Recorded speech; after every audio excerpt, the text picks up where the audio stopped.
The god's wood of Riverrun was damp with last night's rain. The leaves of the ancient oaks hung heavy and dark, and a thin skin of water lay pooled in the hollows where the roots rose like old knuckles from the earth. A robin with a splotch of rust at its throat bobbed and watched and bobbed again as men moved among the boles, but did not sing. The heart tree here was only a pale beech uncarved, but the air had a kind of listening stillness that the northern men treated like a gaze. Robb Stark stood beneath it with his hair darkened to the color of wet bark. His shoulders mantled in a cloak that the rain had weighted, and gray wind was a shadow behind him.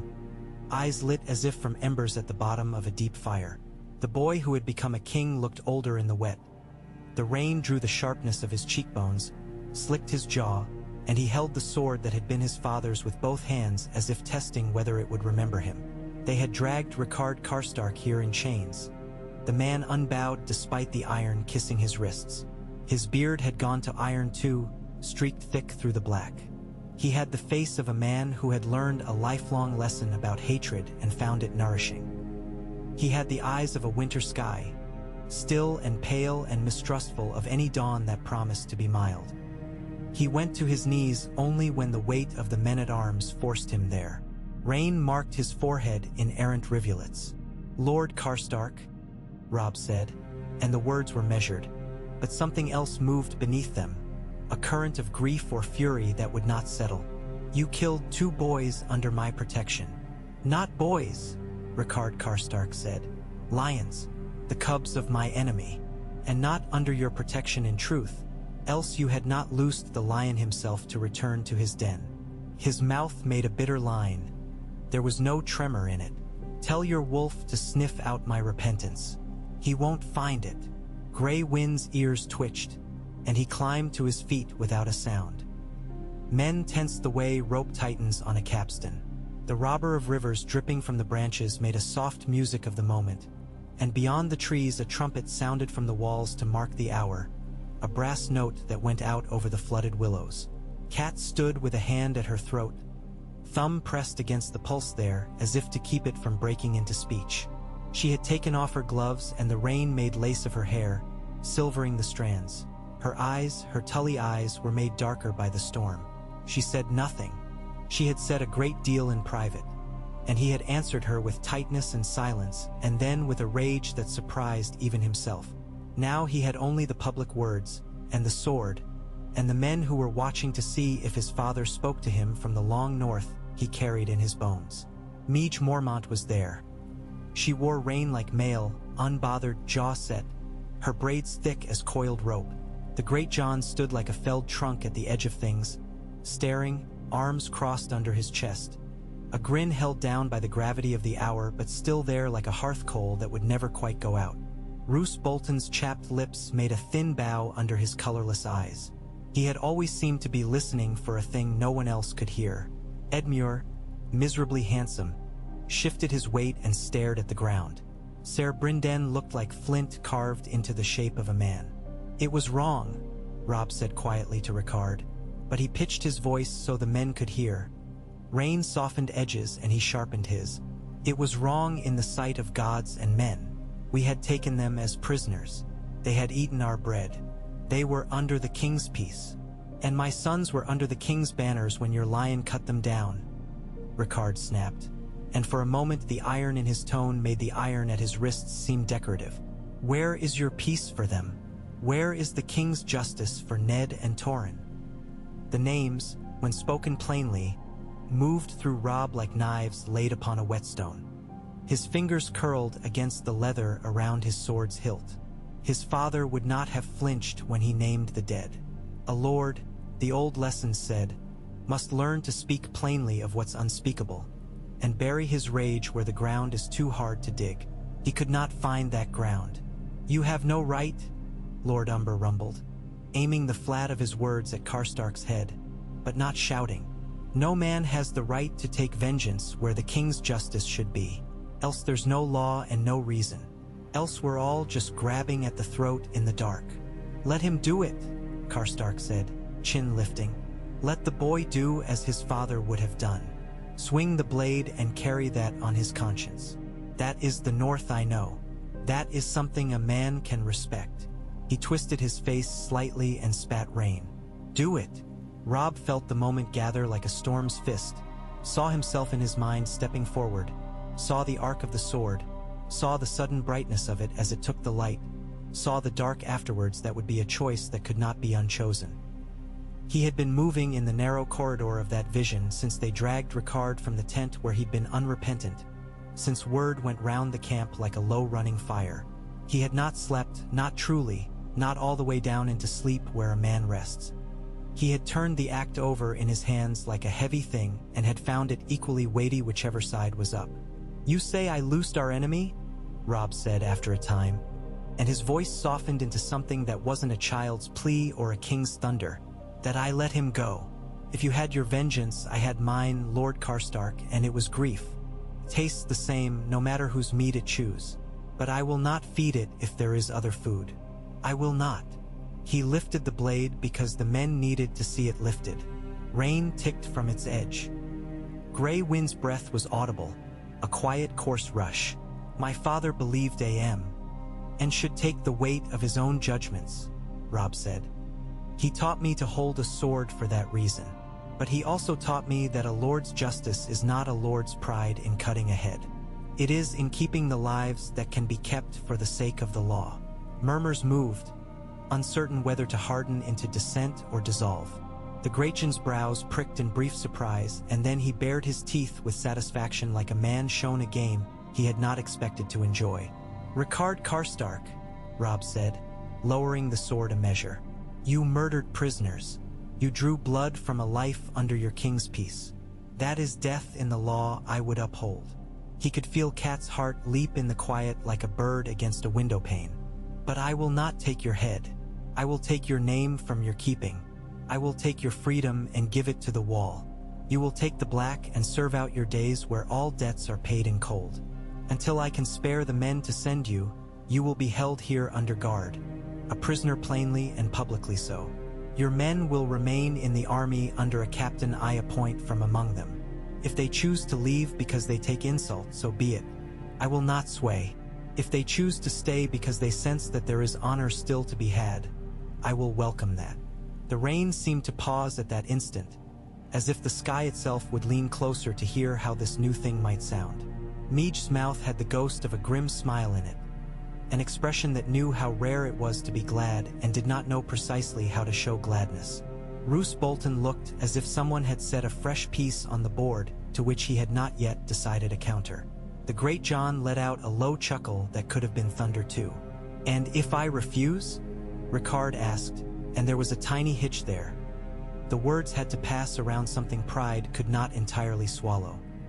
"If you refuse, you will rot in irons until there is time enough to carry you to the snow," Robb said. "If you break faith between now and then, if you so much as lift a hand to harm one of mine, I swear by the old gods and whatever listens in this southern grove that I will take your head with my own hands, and my wolf will lap up what the rain does not. Do you hear me, my lord?" A long moment, Ricard looked up into the canopy of leaves, where rain made milky beads along the edges like tears gathered and undecided. He must have been counting griefs, wrongs, the ages of his dead sons, the distances between Karhold and any source of warmth, the number of men who would call him craven for taking a coward's life after having cried for a soldier's death. He must have been measuring the wards in his heart against a kind of mercy he had not expected to find where he had come to find a blade.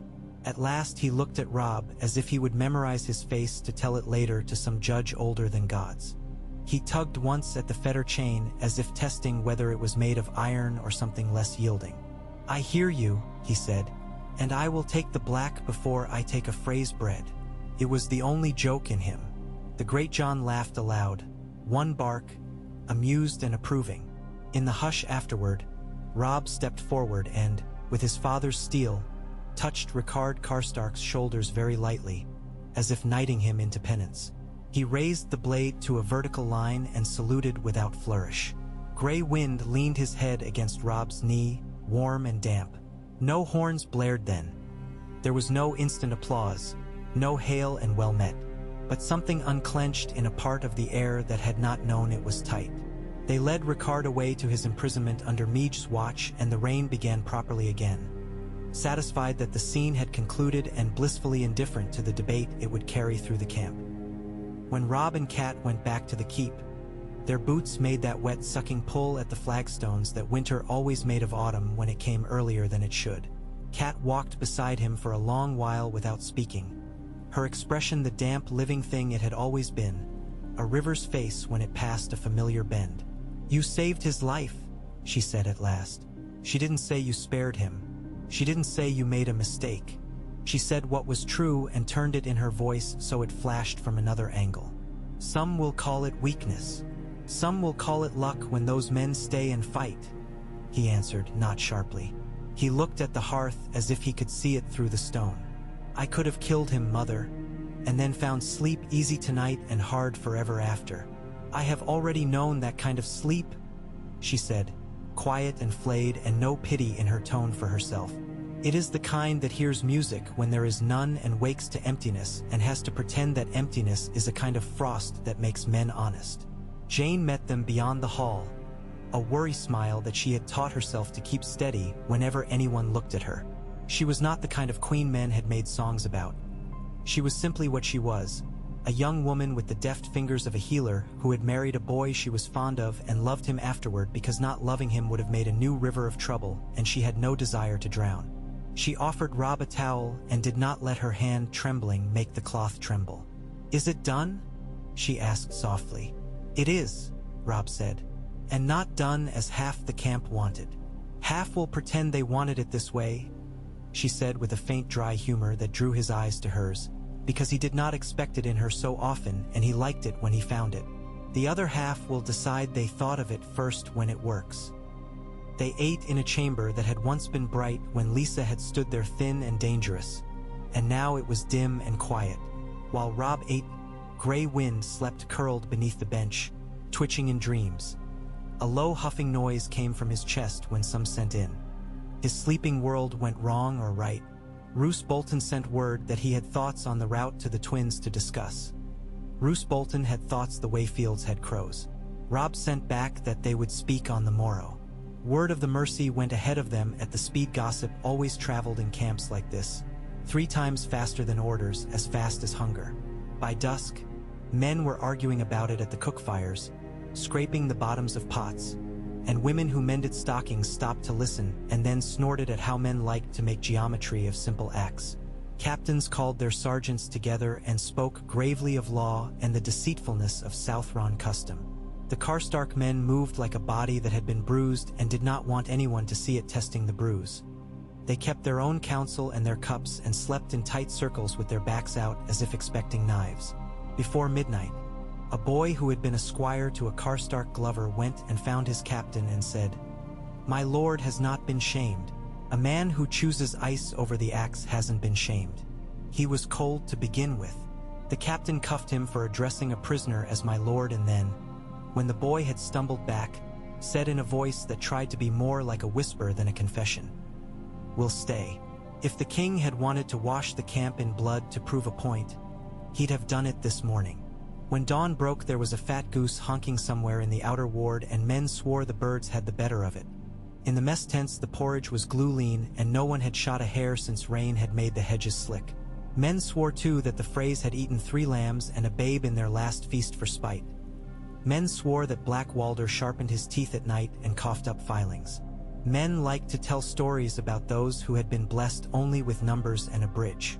Roose Bolton came to council with a map that looked as if someone had already wept on it. He spread it very precisely and weighted the corners with his eyes rather than with stones.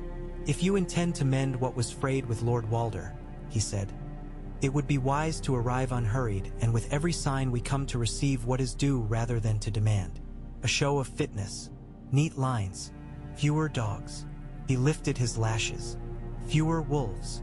"We will go with fitness and lines," Robb said, and he did not mention dogs. "But gray wind walks where I walk.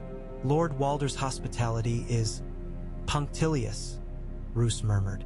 "Punctilious men dislike surprises."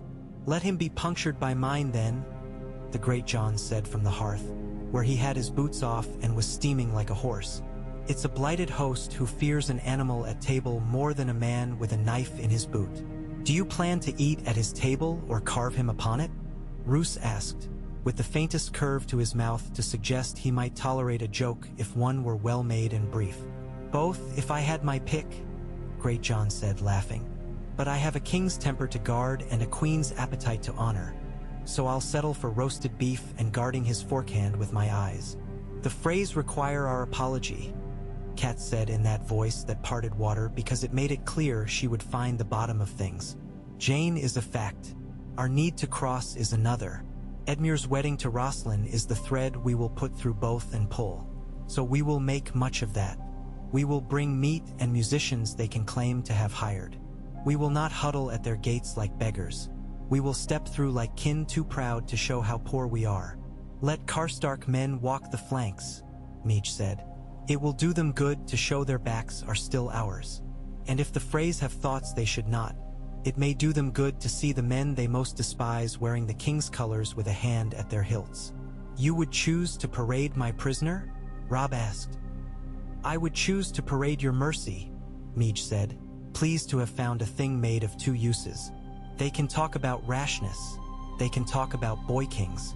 They cannot talk about this boy as if he never learned his father's mind. Let them talk about mercy long enough, and they will begin to wonder if it is contagious. Kat added, which was not faith exactly but an act of stubbornness she wore like a dress in a winter of rags. Very well, Robb said.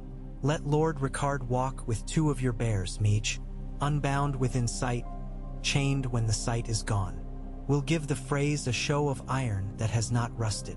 That afternoon, he went to the low stone room where they were keeping Karstark. There was a slit of a window that let in a field's width of light and a mouse's own chill. Ricard sat on a bench with the restraint of a man who had learned not to fidget even when every rib wanted to move.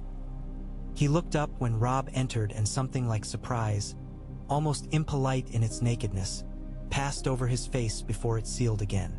I'll be paraded, he said before Robb could speak. So they see I've not been given the soft bed. Good. If I were your age, I'd have done the same. I'm not certain I would have chosen mercy at your age, Robb said. He sat on an overturned cask and rested his forearms on his thighs. Gray wind lay just inside the door and filled the little room with the simple presence of a large animal who could decide at any time to be elsewhere and had chosen not to be. At 15, I would have cut your head off for calling me a boy. You are a boy, Karstark said without malice. And a king. It happens. He squinted as if trying to make a far thing larger by force. You think this show will soften a fry? I think Freys soften only in the grave, Robb said. What it does is this. It tells my own men what I am willing to be. Once a man knows the shape of his king's spine, he can set his back to it. Ricard grunted either in agreement or because disagreeing cost breath he had not budgeted. Do not make the mistake of thinking my men stayed for love of me, he said after a time. Some of them stayed because they hate Lannisters more than they love law. Some because they fear going home to tell their wives why their lord wears black. Some stayed because the North always did not trust Freys. That too can be useful. Keep them close when we cross. Men who smell betrayal first are those who've dreamed of it longest. Robb looked at him with an intentness that made even Ricard blink. You will give me counsel? I will give you what I have left that isn't frostbite, Ricard said, and his laugh was a single exhale of something that had not been a laugh in a long time. On the morning they rode, the wind tore threads loose from banners and teased them into sky. The earth was the color cloth turns when you've washed it 100 times.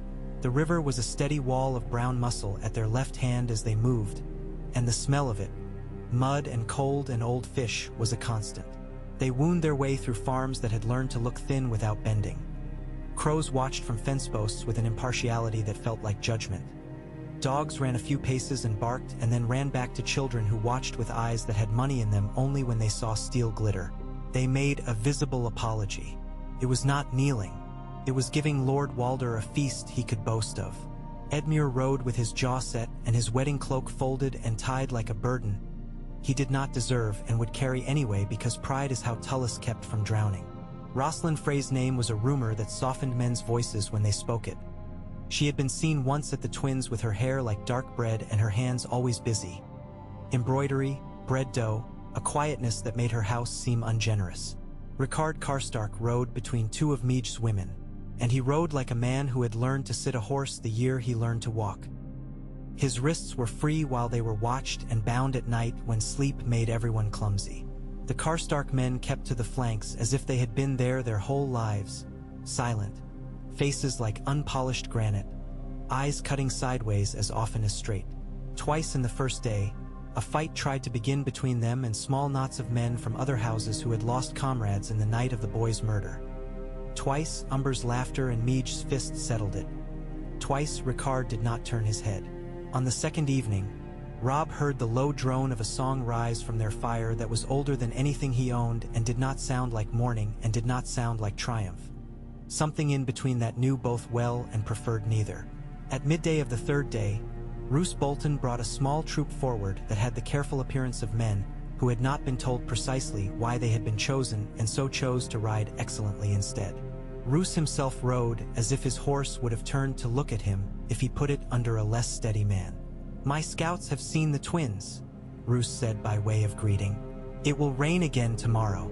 If you wish your kingliness to shine, do the crossing today, or else wait the rain out and come in clean." That is honest. "Dirty is self-inflicted. Nothing we do will make Fry see us straight," Great John muttered. "He keeps his head tilted when he looks at the world, so he doesn't have to admit his bridge is a bridge and not a throne." "We go today," Robb said. "No one gets cleaner by waiting to cross a river."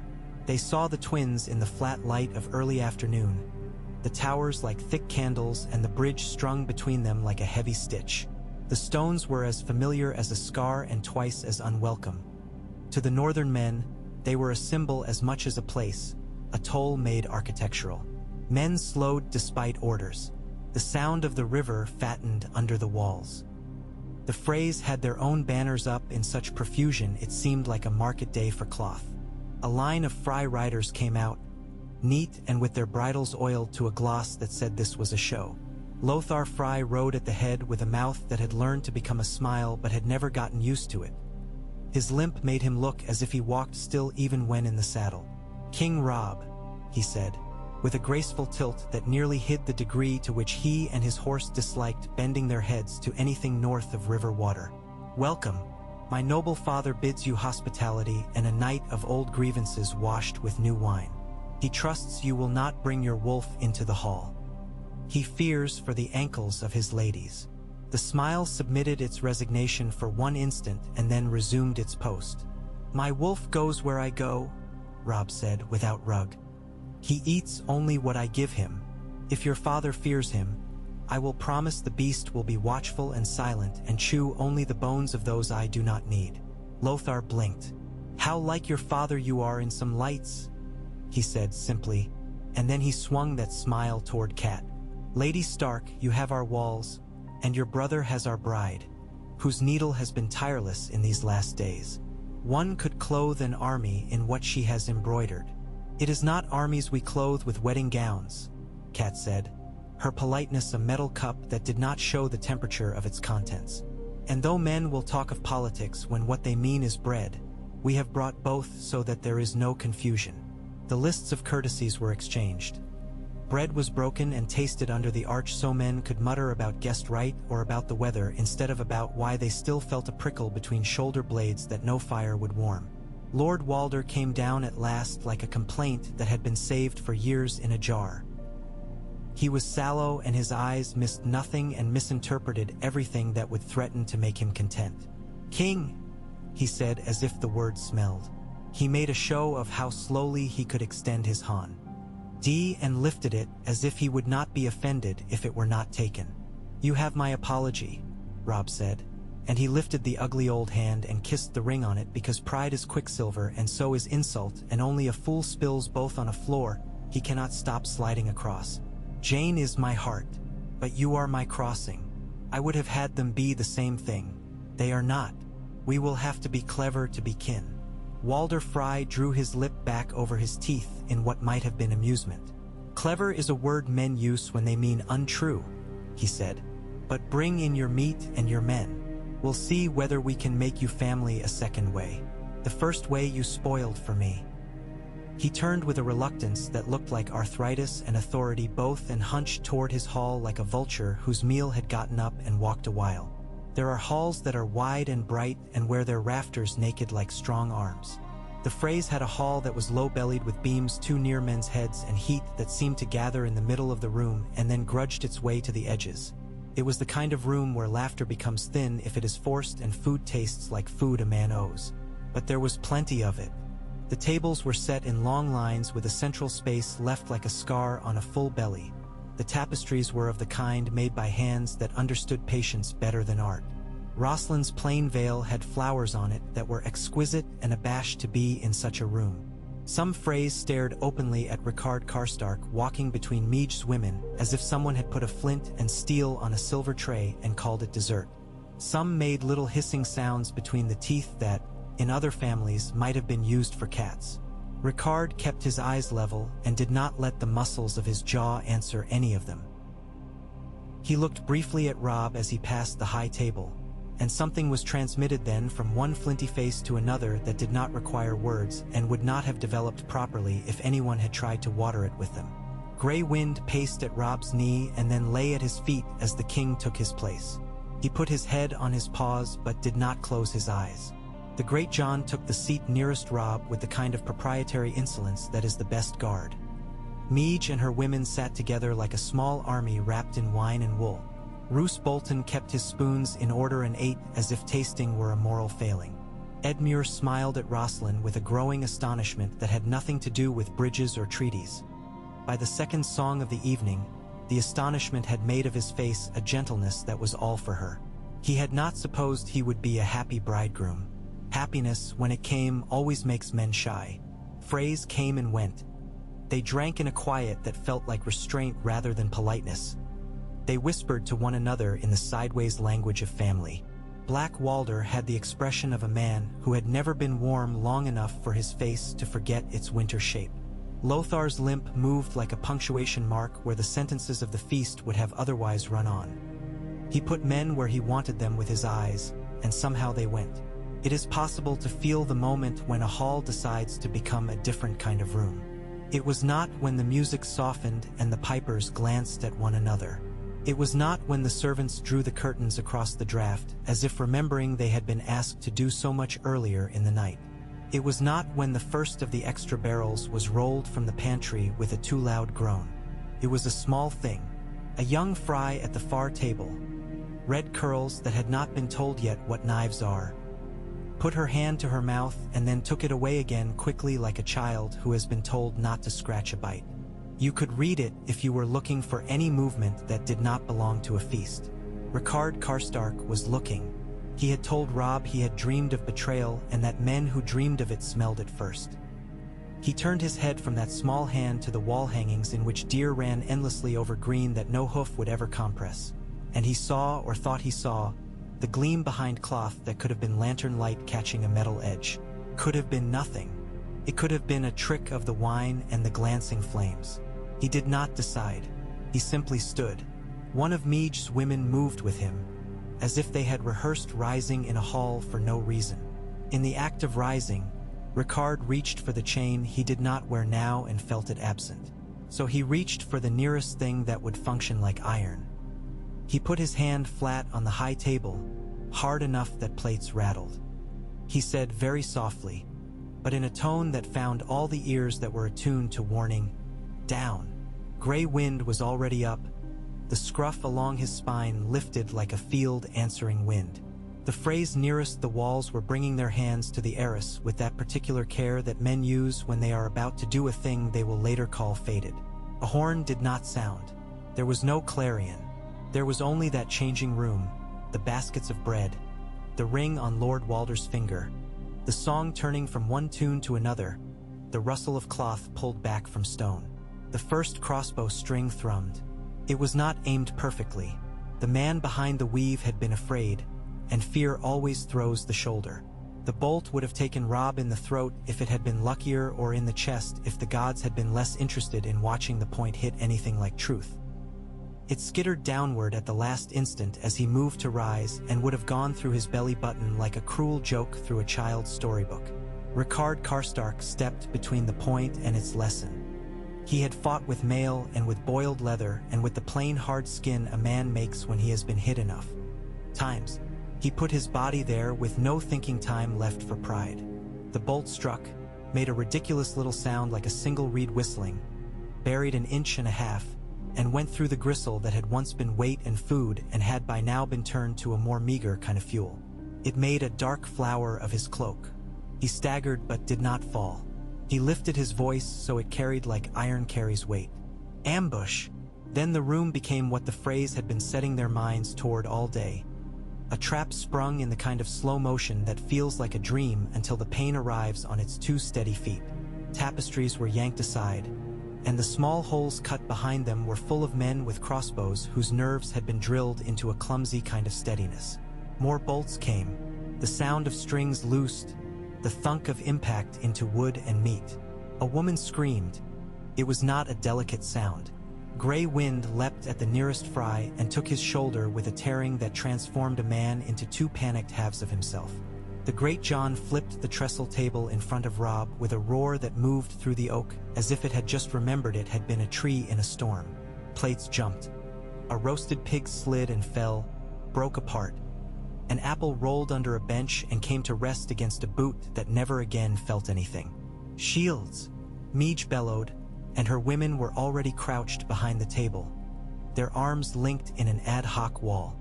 Men who had forgotten they knew how sat in the instant school of survival and remembered. A bolt sheared off the rim of Kat's cup and spun into the air like a bright moth and then died against the floor. Kat had gone still first, and then her stillness turned into that kind of quickness that is not a body's speed but a mind's. She slid to Robb's side and put herself with him, not in front, not behind, not beside, but with, which is a formation two people can make when it will matter. Roose Bolton had not been where anyone expected when the first bolt flew. That was true of him everywhere and always. He had been moving along the edge of the hall with a small, deliberate drift, a piece of river flotsam that pretends not to know that eddies curl just there where the post juts. He turned when Ricard moved, assessed the change with a blankness that was almost comely, and slid in again only enough to be invisible to those who did not know to look. He had a blade under his cloak because he had a blade under his cloak whenever he wore a cloak. He had thoughts that went 3 moves ahead, but a dire wolf launched past him like a stone from a giant's sling and bore down 2 men he had expected would be doing their parts. Equations change under such weight, and Roose Bolton preferred to write the problems he solved. Out! The blackfish snapped. His voice somehow calm at a pitch that made it reach even into the corners where panic had taken up residence. Through the side.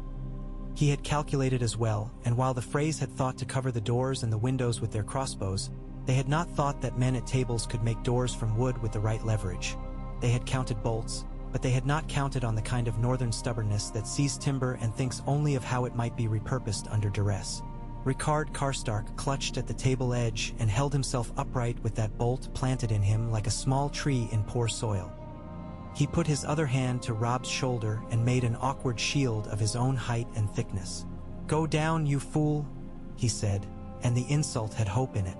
Blood came from him in a steadiness that belied the economy of the wound. Blood is miserly until it is not, and then there is no end to its spending. "Meej, get him to the door. I'll hold this end of the world up a while." Jane had ended on the far side of the trestle when Great John flipped it. She was on the ground by then because she had been pushed there by a nameless soldier who had been brave enough to die at his queen's elbow and had done it without time to want a reward. She crawled, not gracefully, toward Kat because she did not imagine there was another place to go that would give her a better chance to be near Robb alive. The hem of her dress was already wet with wine and blood. A bolt cut a lock of her hair from the rest and set it free. It went to the floor like a small drowned thing and stuck there. Edmure was not in the hall.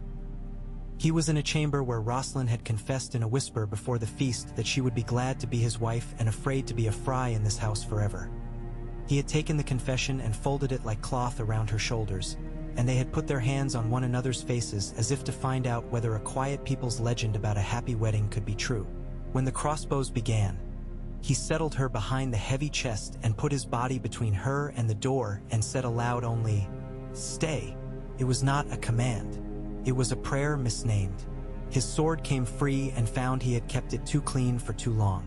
In the hall, the Freys who had counted on crossbows found that tables make poor allies once men are under them. They had knives, of course, but they had chosen tools to make murder sanitary at a distance and had not decided between virtue and safety quick enough to manage either. The northern men made their fists into tools when they had nothing else. The Great John took a bolt in the meat of the arm and shouted at it as if it had had any say in where it went. He wrenched it out and used it as a dagger on the next fry to come near, and later would admit, laughing, that it had been a poor knife and a better story. Roose Bolton gripped the edge of the table and ducked with the others. His mind had quickly chosen between finishing a thing that had begun and stepping away to begin a new thing elsewhere. The weight of the dire wolf at the far end and the Karstark's unexpected inn. Turference had made the garden in which he had planned to plant treason look inhospitable. There would be other gardens.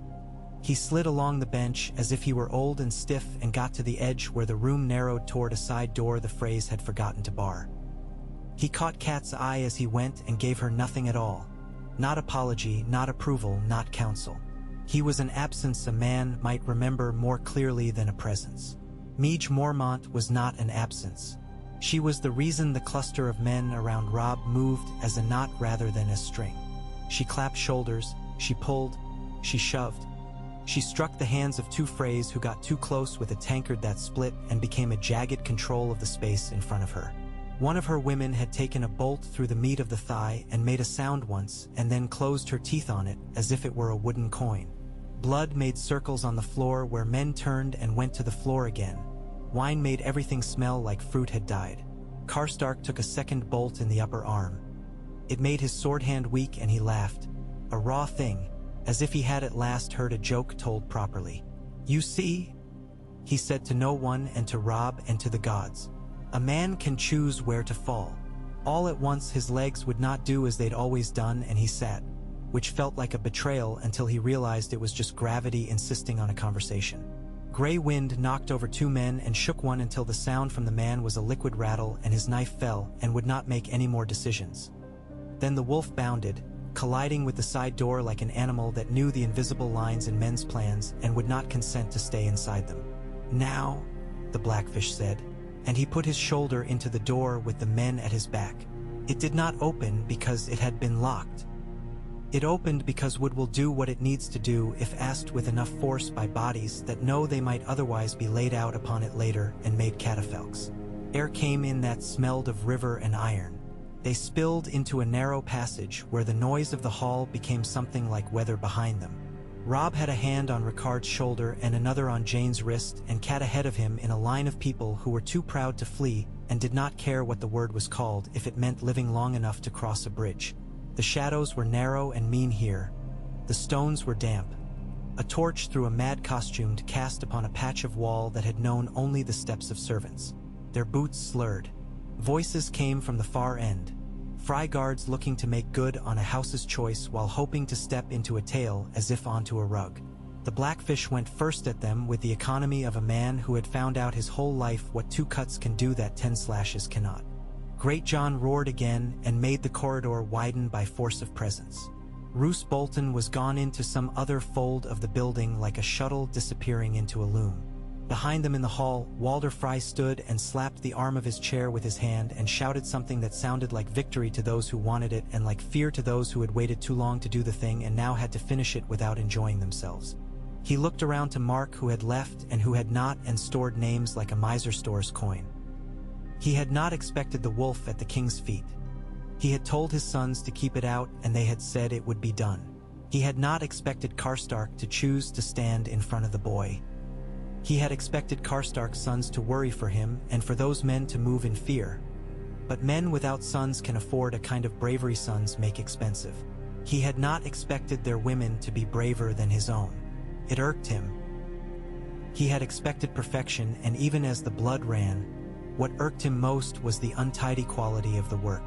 They came out on a landing that overlooked a small courtyard open to the sky and to the river's voice. The rain had come back, thin, needled. like a conscience that pricked not to wound but to remind. Men ran across the flagstones and skidded.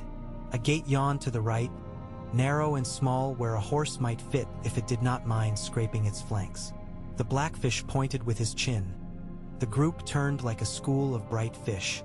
"Hold," Ricard Karstark said.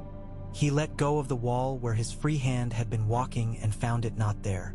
"Give me my sword." Meej made a face like a woman asked to lend her tooth to a beggar and then put her own knife into his hand. His fingers closed around it as if closing around something that should have been his many years ago. "I'll pay my debt here," he said, and he was not woozy now, or rather his wooziness made him truer. "I told my boys I'd fight until I fell. I have been an oathbreaker once. It will not be today." "You are taking the black," Robb said, and he did not sound like a king or a boy in that second.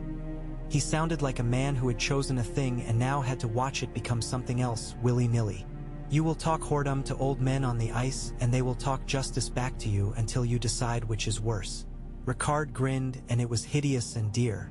"If you live, you can have me back," he said. "I keep myself for you."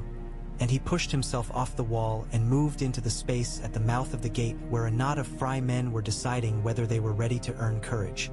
He made the decision for them. He was not elegant. He blocked the mouth, and he made himself heavy, and he made himself hurt men who had not thought they would be hurt. That is sometimes all a warrior can do, and it can be enough. Karstark was a big man, and the space was small, and he had known his whole life how to be larger or smaller than a room wished him to be. He planted himself in the geometry, and he became a wall. The others went through behind him one and two at a time. Great John, then Meej and her wounded woman, then Cat and Jane with Grey Wind loping backward as if to guard them with the idea of his body as much as the body itself. Robb stood a moment longer than sense allowed because sense had given up arguing, and a part of him thought he could be in two places at once. Here holding Karstark's elbow, and there holding the door before an arrow flew true. And because parting from a man you have chosen not to execute is a complicated business when he has put your life in the way of his. Black Walder shouted from somewhere high. A horn sounded then, not the bright one that had marked the hour in the God's Wood, but a low, uncouth blare meant to be frightening and succeeding mostly in sounding large and dully annoyed. Behind it, something else, metal meeting metal in a rhythm that was not a song and was not battle either. It was the sound of the portcullis chain. The phrase had decided that if they could not crush their guests in the hall, they would crush them between the teeth of their gate. The blackfish spun. "Cut it!" he barked, and to their left a hatch like the lid of a cruel toy lay half hidden in shadow. He tore it up and threw himself into the cramped little chamber where the wheel and chain did their work. 2 fry guards had been stationed at the winch. One turned with a pike and took a slice across his cheek that would make a permanent reason for men to fear smiling in his presence. The other fumbled with a dagger and then fell on the similarity of his own feet. Brynden Tully took the chain with his hands and cursed because it was slick with something, grease or forethought. "An axe!" he called, and Great John thrust his own into the hole as if he had been waiting his entire life to be asked. The blackfish swung and the chain sang, and a shower of bright black droplets sprayed the wall like a constellation that no astronomer would ever chart. The portcullis above ground checked, then halted, then let out a sound like a giant who had been holding his breath too long and sagged. It ground downward painfully, found the stops, and having been refused its full appetite, sulked. It left a gap that a thin boy could slip through under the teeth. It left hope, which is fiercer and worse than any weapon. Karstark took a blade in the side right then.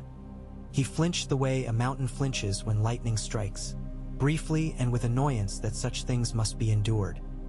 He drove his knife into a man's neck and then looked up at the rain and took one deliberate breath as if to set it to memory.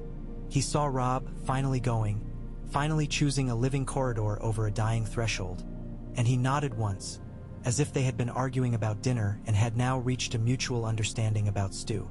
Then he set his feet again and made himself part of the gate. They got out, felt less like running and more like falling forward. The slope down to the river afterward was a slick, treacherous thing, and men slid and laughed because sometimes laughter is simply breath repurposed. Some fell and arose streaked and swore in northern dialects that could turn snow blue. The far bank had men to meet them, for the plan had never been only a feast. Robb had left the bulk of the army outside the walls under the command of men he trusted more than he trusted any bridge, and when the horns inside began and the scream moved through the stones like a rumor, those men had not waited to be instructed to be wary. They were at the near shore with ropes and shields up in a posture that would shame any fish who imagined itself slippery. Arrows came down from the walls of the twins like cold rain turned cruel. Gray Wind put his head against Robb's hip and sometimes shoved when Robb hesitated, because it is the duty of animals who love men to interrupt their heroism with common sense. Cat fell once and a hand pulled her up. She did not see the face, and she did not ask whose hand it was, because the answer was a man's, and a man's was enough. Jane breathed, shallow and quick, like a rabbit who has outlived an owl by a hair's width. Behind them in the passage, Rickard Karstark finally sat, because there are conversations a body cannot win with bleeding. He sat against the doorjamb he had guarded, and he laughed once more, as if to offer a compliment to the carpenter. He could hear the chain groan again. He thought idly that the blackfish must have done something clever, because the gate had not dropped, and he could feel a small wash of gratitude like sweet water over a dry tongue that men he had come to kill once would live now because of what had been done with a grease-slick chain and an Umber's good axe. A fry stepped forward and stared down, uncertain, because killing a man who was already dying rarely feels like bravery and can never be mistaken for skill. Rickard took the knife from his knee and tossed it underhand at the man's foot, not to wound but to remind him he had been invited to a dangerous talk. The man stepped back and called out for someone else to do the work. Rickard Karstark leaned his head against stone that was damp and tried to think of the color of the sky over Karhold in the mornings when the world is new. He managed instead the color of the snow after a fox crosses it. A delicate hurrying stain that says somewhere a hunter will be fed and somewhere else a rabbit will not. He closed his eyes. There was a great weight on him suddenly, and it took him a moment to realize it was not despair or iron but a wolf, pressing in the narrow space to put his body back in the place where it would be most useful, and he exhaled a breath whose sound was startled, as if he had never expected this of his life.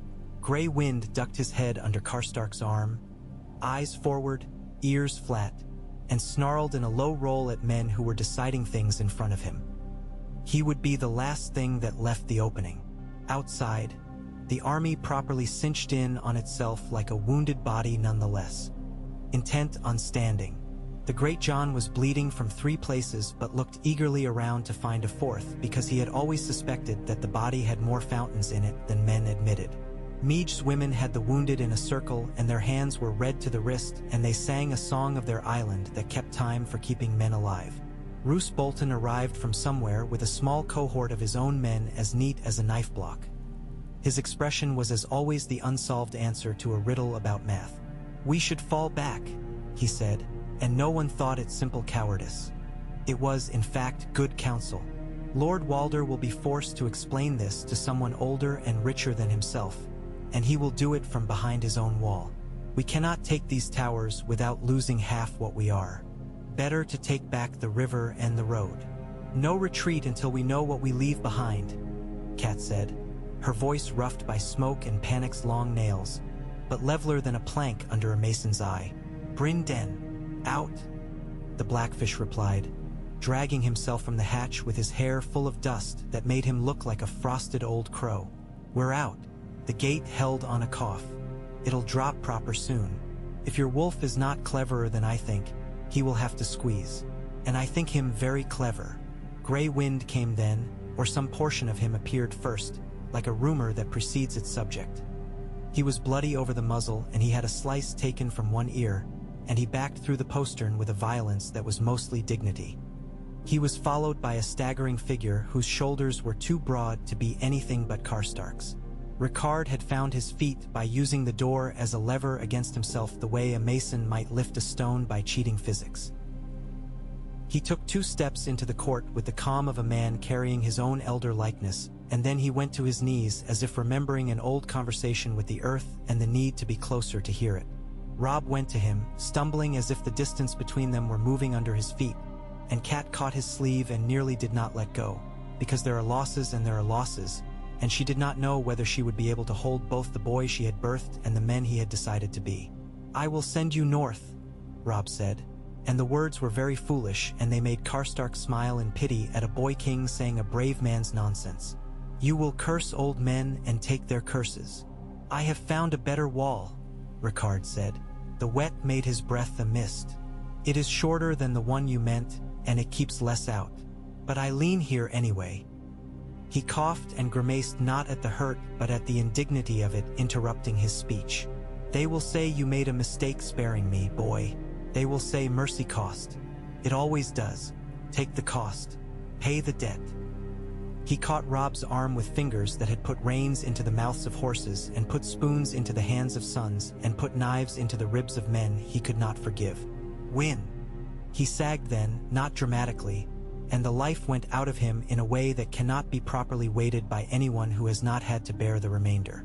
Grey Wind put his nose to the blood on the Karstark's tunic and huffed once, as if trying to fix the smell in memory, and then lifted his head and howled in that low register that makes it sound like the earth itself has something to say. Men on the walls flinched, and even those Freys who had wanted this night had wanted it differently from how it was going. Lord Walder, in his hall, listened to his own heart beating in his wrists and scowled at his sons. "Fetch me," he said. And then there was a long pause because he had not decided what to ask for. "Fetch me the terms of how men leave a feast alive when I have not excused them."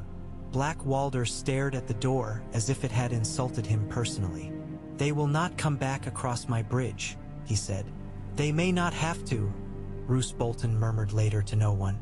He had not left the camp with the first to ride.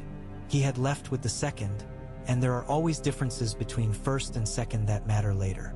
His eyes slid to the gray side of the sky and then to the water, calculating not with numbers so much as with tendencies. He thought of letters he had and letters he had yet to write. He thought of winter and of a girl who would be an Arya even if she was not, and he thought of the Dreadfort where the stones had a patience that was not the same as kindness. He did not think of the wolf's eyes, which had looked at him a moment in the corridor and seen nothing, for he could not tell whether the disappointment he felt at that was a sign his heart had softened, and he did not care for the question. They fell back cleanly, which is one of the hard arts, and men do not do it because their legs will but because their heads must decide what their legs will do. They left the phrase with the taste of failure in their mouths and the smell of blood in their hall and the work of scrubbing both from stone. They took their own wounded in neat lines and EMS in the form of Meage's grim grace. They camped where the river's voice could drown the murmur of fear, and they raised fires that spoke the simple language of survival regardless of who mouths the words. Robb went to the edge of the encampment where, a few months earlier, he would have gone to let his temper run like a boy might run his dog until both were breathless. He did not want to run from anything now. He wanted to stand and see. He wanted the river to teach him how to be relentless without being rash. Grey Wind pressed his flank to Robb's knee, and Robb dug his fingers into the wet fur. The way a man finds his balance on a rail without admitting the height makes him uneasy. He heard the camp behind him. Laughter because men always find some. Quiet because other men have been silenced forever. Pots doing their simple D. Udi, ropes creaking as someone tested their strength. He could taste the salt of the air even here, this far from any sea. Perhaps it was the salt kept in all men's faces that the rain freed and floated. Cat came and stood near him and did not ask if he wanted her there. It is a mistake to ask kings what they want when what they want is what cannot be. She said, "I thought we would lose you." "We might have," he said. "We might still." You gave the phrase something they did not want. Her tone was flat and fierce, like a whetstone. "My life?" he asked, but not like a jape. "A story to be told about them that is not the one they planned," she replied. "They will wear this night like a wet cloak. It will not freeze them, but it will keep them from moving as quickly as they hope to." "Ricard Karstark," he said, and his mouth worked as if chewing a new bitterness. "I would have killed him this morning to prove I could. He killed himself tonight to prove I should not always. The costs are never in the place we think they will be," Cat said. "They move around like water. You spoke once to me about water and about men who drown in rage," he said. "I was thinking of your father then and of a different autumn," she admitted. "I am thinking now of a boy who is trying to be the size of his responsibilities. You can be honest only to what you know." Do not pretend you knew this would happen. Give yourself the mercy you gave a man who took iron into his chest for you." He shook his head, small. "Mercy. Men will call it weakness. Roose will call it strategy if I make something of it. The great John will call it a story. The phrase will call it insult. I will call it cost. We will see which world we build with such words." He did not sleep much. He lay with Jane's hand on his chest and counted the times her fingers twitched and tried not to think of how his own hurt had made him sign the shape of a name in a marriage his alliance did not require. He listened to the rain begin again and wondered if it would ever stop. He thought of a fox on snow and a stain that said life for one is sometimes the end for another, and it is not justice, it is arithmetic. He thought of Harry and Karstark, warmth in the bones only if warmth was hope and hope had been taught to be pragmatic. He thought of Walder Frye sitting in his hall and gnawing at his own bile like a man who has mistaken it for marrow. He thought of Roose Bolton and did not think too long. In the morning, they found out what they had lost and what they had kept. The dead were a count that made Meege exhale through her teeth as if gripping a too-sharp question in her mouth. 3 dozen good men. A handful of the nameless that every army learns to rely on. 2 of Meege's women, one who died with the bolt in her leg in the night because the iron had carried filth into the bloodstream and the blood had refused to forgive it. The great John kept his arm because the flesh is generous when a man will not be. The bolt wound would scar and make him show off as if he'd earned it in a home gang with a giant. They had Karstark's corpse wrapped in canvas that had once been intended for tents. Men came to look and then looked away. They wanted to know and did not. Robb stood over the wrapped form and said aloud, "You thought I should be the one to swing the sword. I did not. You did. It is a better story." He did not know if he would ever tell Ricard's children that he had made their father into something that would be both their shame and their pride. He suspected the North would do it without him. The North liked to split such complicated logs. Messenger birds went out like ash. The Blackfish sent one to the Malisters. He would ask for more rivercraft and for men who knew where the river undercut the banks so a man could pass without sinking to his hips in grudging mud. Cat sent one to the Vale, a thing that was both feudal and dutiful, because Robb would never not be her son, and she would never not ask her sister to come back from the height of her fear. Jane wrote nothing and went instead to the wounded tents, where she spent her mornings cutting bandages and her afternoons holding men who had no one to clutch at. When she washed her hands in a basin, she had to wash twice because blood is as stubborn as a rumor and loves the lines it has found in the palms. The Karstark men came to Robb by 1s and 2s and in the quiet, which is when real things are asked. They did not kneel. They did not give speeches. They said, "We saw him, and he died there, and we stay if you will have us." They did not require him to justify mercy. Men who have seen the mercy they benefit from rarely do. He told them they were his. He gave the command of them to a man named Hareth Snow, a bastard cousin of the house with a face like a dog's when it expects only what it has earned and no more. Hareth nodded as if given a collar and wore it as a reminder rather than a restraint. Roose Bolton was, in all councils, precisely as he had been. His tone genteel, his ideas sound, his humor hair-thin and in the dark. He spoke of supply lines and crossings upriver where the water's back bent in a way that let a man cling to it like a lover. He recommended moving to Seagard's Hope as if recommending a spice. He did not mention the corridor or the confluence of wolf and man. He did not say a word in favor of or against the idea of making an example of the phrase with a siege. His eyes slid past Robb and settled sometimes on Cat and sometimes on nothing at all, as if he were sure that nothing would one day do him a favor. The Red Wedding became a phrase spoken in the camps with a lack of ceremony and a dangerous lack of awe. The color was for the wine and the blood both. The wedding was still a wedding because Edmure and Roslin had joined their hands and meant it, and the world had tried and failed to make them release. There were men who argued that the river would remember, not be. 'Cause it is the kind of thing rivers do, but because people require it when they fear they themselves will not carry a memory faithfully enough and so pass the duty to water and stone. There were men who set their jaws and made faces that would become the faces of old men who talk quietly and make their grandchildren shiver. Arya Stark, on a road not far away, walked beside a great brown horse and did not tell the hound when she felt the hairs rise on her arms for no reason a man would see. She simply walked faster and ate more when he tossed her bread. When news of the night seeped through hedges and down the soft gullies that carry rumor like runoff, she learned the edges of it first. The Freys had tried and failed to finish a tale the way they wished. Her brother had lived. Her mother had lived. She stopped and put a hand flat on the horse's flank. The horse swayed and then stood again solid as a wall. The hound said nothing for once and pretended. He did not notice the way the girl's jaw trembled with a reservoir inside it that would not spill. Men who had lived too long by their teeth sometimes saw well what children did not speak.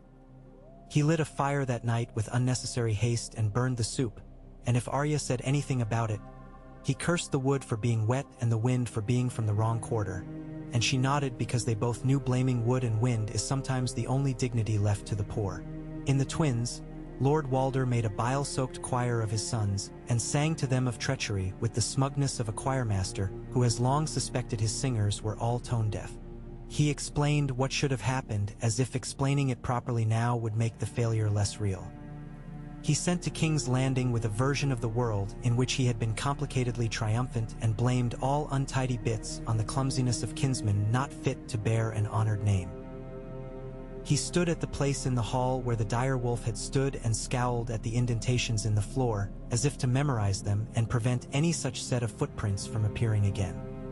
He had the tapestries washed and rehung, and the places where bolts had chewed wood planed smooth. Still, things creaked differently now, and when he walked under his own beams, a drop would fall sometimes from a place that had been repaired and strike his hand with an impertinence that made him rub the spot and mutter as if the timber had meant it. In the camps and in the ring of fires around the king's tent, men told the story as if they had all been at the same table. Stories need the appearance of uniformity the way armies do. Else, men cannot push their minds in the same direction. Rickard Karstark's name grew a little gentler at the edges among those who had used it to spit.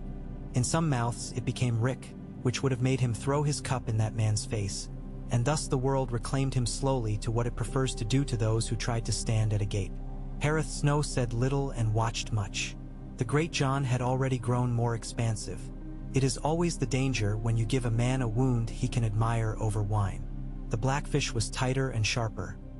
He looked for uses where the rest saw insult and thought of how to turn a bridge into a liability for its owners. In the dark hours before dawn, Robb woke and could not find his father's face in himself. He found instead the grain of the sword his father had held, and in that small, polished line a reflection of someone young enough to decide he would be worth following for a little longer. He rose and went to the edge of camp where the river talked. He was not alone.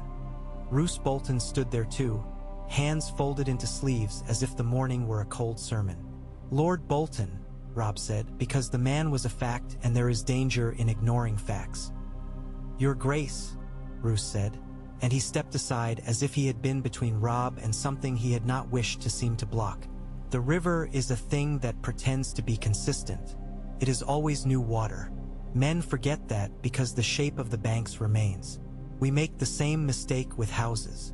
"We are not water," Robb said, slightly irritated. "We are bone and memory." "You are very young," Roose said, without heat or anything a man might mistake for contempt.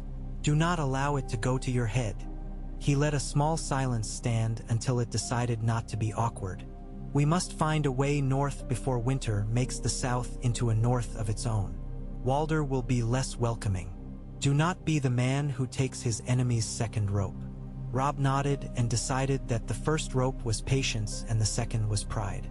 He would refuse both if he could any longer. He would choose a third. Cleverness used where honesty had been his preferred tool. He would learn to shape wood and iron without always showing men the blueprint before the structure stood. By afternoon, a plan had begun like a bruise, and whether it would flower or fade was the business of men with boats and men who knew where the river became kindly for an hour in the day, and where it took a man's knee out from under him because it was tired of men. They would not assault the twins with ladders and blood. They would not starve Lord Walder. They would make him irrelevant. There were fords, shallow or nearly. There were hills and stands of trees that knew how to keep secrets. There were wives of cotters who liked the northern boys because they told jokes properly and would take bread with thank yous that sounded sincere. There were roads that pretended to be impassable and cart tracks that would let you bring a small army if you loved your feet less than you loved your home. There were men in that camp who had never believed there was another way to go north than across a fat man's bridge. Those men would learn they had lacked imagination. Jane watched him speak to men, and she measured his face not for handsomeness but for the way it made promises even when his mouth did not. She did not know whether she loved him because he was trying or because he was failing where so many men simply gave up. She took a clean cloth to a boy whose ear had been half torn and asked his name and decided she would remember it, because sometimes an answer like that, a name remembered, a pain taken seriously, is the only victory in a day full of losses. When the moon rose, pale as milk that has been watered, they made their way up the river as a quiet thing. It was less a march than a rehearsal for a new way to imagine going home. Behind them, the twins sat like a holding in a ledger, a debit and a credit arguing about who owed what. In front of them, the North was a thought properly frightening because it would ask them to be themselves in a way the South had not. Men sang low, not to boast but to remember their throats worked. Above them, a nightjar skimmed and ate what the torchlight called up. Robb rode beside Cat for a time and then fell back and rode with Harith Snow and asked him about the Carhold roads. Harith told him where the snow packed hard and where it skinned over treacherously, and then he told him the names of a dozen Karstark men who had stayed for no reason other than that a man had used his body like a door for a king. Robb repeated the names aloud because that is the only thing a king can offer to men who do not expect coin from him. Grey Wind trotted, tongue out, taking the night into himself through his nose as if he would memorize it on behalf of the whole army, as if a wolf could do what men often cannot. Keep everything and lose nothing. They slept, some, in a wood that pretended to have never heard of men. In the morning, the frost had set a lace upon leaves that made them seem older and more valuable. Men pissed steam and laughed as if it were magic. The day began with a skirl of birds that would not have minded if the world had bent one way or another so long as there were insects under the bark. Men ate because bodies do not notice whether victory accompanies breakfast. They want salt and fat and heat. A rider came in on a lathered horse an hour after breakfast with news in his mouth like a burning coal. He let it out and it burned the air. Tywin Lannister had sent letters and had been answered, and the king would hear soon enough. There would be words from the capital with their clean edges and their thin gilt. There would be a call to divide his army to attend to this letter and that wound. There would be directives that smelled like gold and reason, both brassy. Robb listened and nodded and let the news go through him like a cold needle and did not flush afterwards. He would not waste heat. "You will go on," Cat said when the messenger had been sent to be fed and to sleep and to have his horse rubbed down by a boy who had a way with animals. "You will take your men around what cannot be gone through. You will go on. You will not die in a fry hall. You will not disappear in a letter. You will not let mercy be an act that you have to regret because you learned it once and then could not learn anything else. You will be complex. That is the only thing any king has left when all simple choices are taken. Regard Karstark," he said again quietly, as if invoking not an answer but a companion for a certain stretch of road. "I will have to deserve what he did." He looked at his mother and did not suppose she could tell him how. He looked at Grey Wind and decided the wolf could only teach him about hunger and faith, and that would have to be enough. They were not yet safe and not yet doomed. The world had taken a turn that was not on the map, and men were made unsteady by such things. There was a river and a sky and a line of trees and the particular sound of leather creaking when a man shifts his seat in the saddle to ease the ache in a hip he did not know he had until he was 20.